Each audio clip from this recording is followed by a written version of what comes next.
আমার আল্লাহ বলে এই জমিনটা আমি পুরায়া তামা বানায়া দিব। এই জমিনের মধ্যে যত পানি আছে পানিগুলো আমি আল্লাহ পুরায়া ছাই বানায়া দিব। যেদিন কিচ্ছু বলতে কিচ্ছু থাকবে না,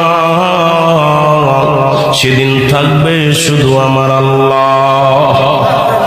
আজকে কার জন্য সুদ খাও, কার জন্য ঘুষ খাও, কার জন্য ব্যভিচার করো, কার জন্য অন্যায় করো রে মন, কার জন্য তোমরা এত বাদই করো।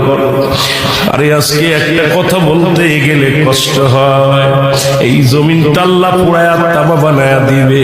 এই জমিনের মাটিগুলো পুড়ে হবে তামা।